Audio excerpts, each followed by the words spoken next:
Jill Stein was on a podcast with Glenn Thrush, and she talked about major figures in the candidacy for president, as well as, Vladimir Putin. Normal chit-chat. So here's what first she had to say about Donald Trump.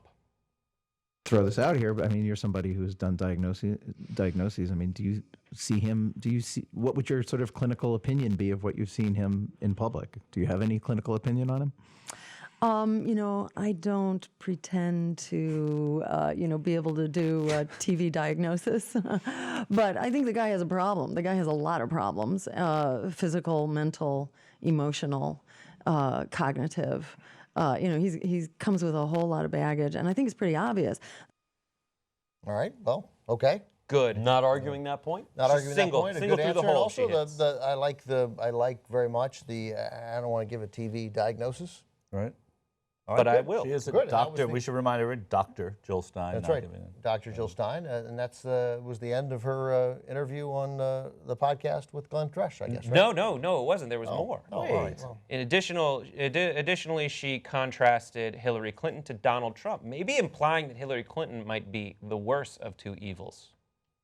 Do you view a Trump presidency as a potential purgative, as something that clears the decks, or what would you view a Trump presidency as? You've outlined, by the way, a very convincing case against a Clinton presidency. To me, one is death by gunshot wound, and the other one is death by strangulation. Neither one of them is acceptable. But do describe the strangulation for me as well as you have described the gunshot. Well, I'm not sure which one is which, to tell you the truth. Take your pick. Put it this way: under Donald Trump, we've seen the foundation of the Republican Party move into the Democratic Party. So Donald Trump, I think, will have a lot of trouble moving things through Congress. Hillary Clinton, on the other hand, won't.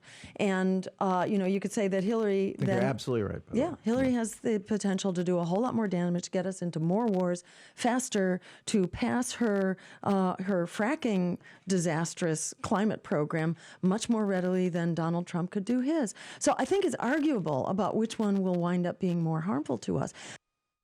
So is that true? No. No, it's not. In what way is a gunshot worse than strangulation? No.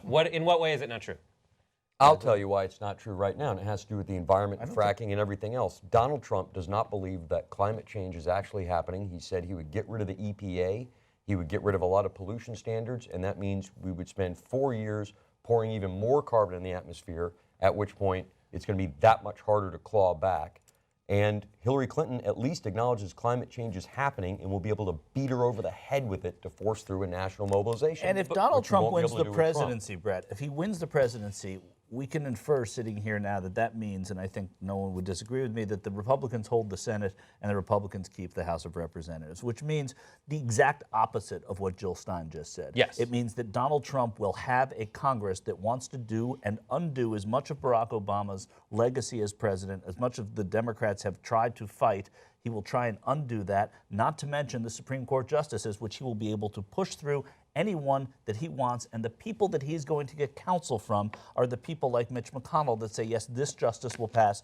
He and his naive administration at that point will say, okay, we'll give you that so we can pass this. It is so untruthful of Jill Stein, who got 0.36% of the vote in 2012 for president, and somehow the Greens nominated her again after that stellar performance. So disingenuous for her to say that there is no difference between the two of these, that it's strangulation or gunshot. And it's taking advantage of a feeling among people who don't feel affected or included in the political system. It is exactly the same tactic that the tobacco companies used in the 1950s, which is, hey, everything's bad. They're just as bad. The tobacco companies said, maybe it causes cancer, maybe it doesn't, who knows. In the meantime, keep smoking, because we're not sure. And she's relying on people not being able to make a decision and to say simply, hey, they're both horrible, as if there is no difference. It's inconceivable that in this day and age, in a partisan world, that any Democrat and any Republican would have no difference. Right. If John Kasich was the nominee, we'd be having different conversations.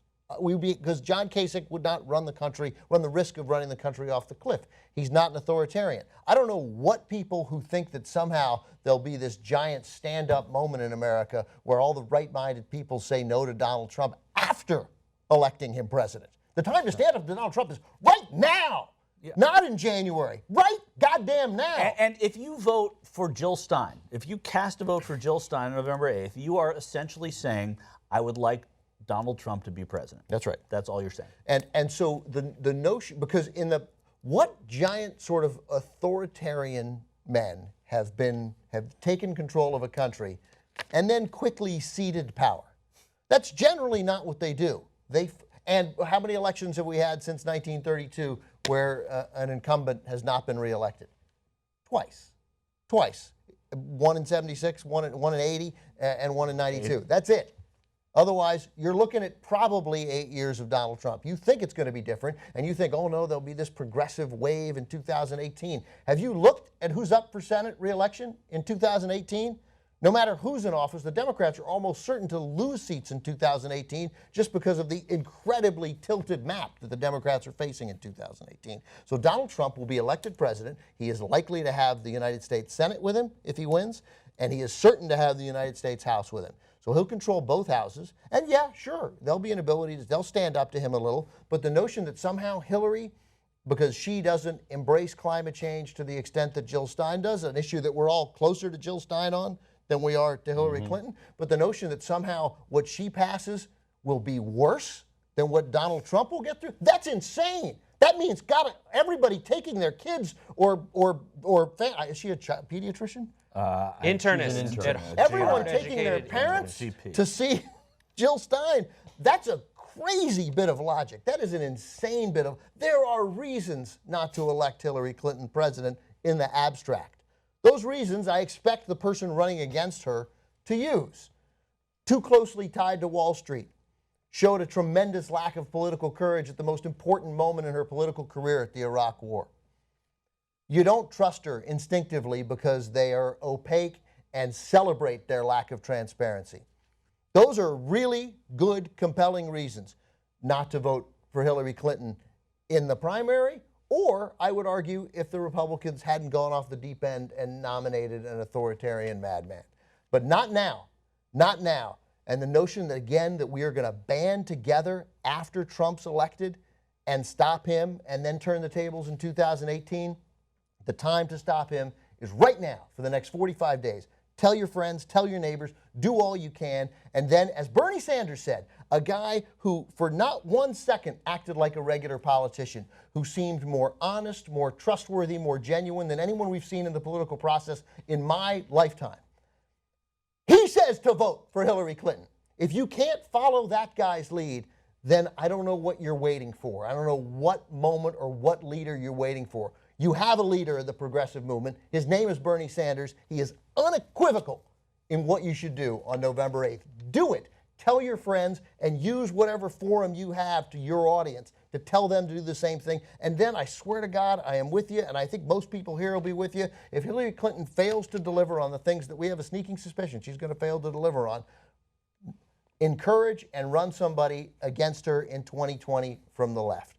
But mostly work to force the Democratic Party to adhere to that liberal platform, that progressive platform that they passed in July, and try to make that happen and use the power that you guys have to push her to the left. The power. I mean, it's unprecedented that so many newer voters, so many younger voters, so many people new to the process and passionate about the process have this much influence right now. It's never, I mean, I can't remember a time, maybe in the Vietnam War there was a little Your bit vote of is could possibly never count more than this That's year. What Your I'm vote trying to couldn't say. count more. You can make a difference, even if it's not someone you're excited about. You can make a difference to stop a divisive, racist, bigoted madman from becoming president. You'll never have more power. Embrace it and use it.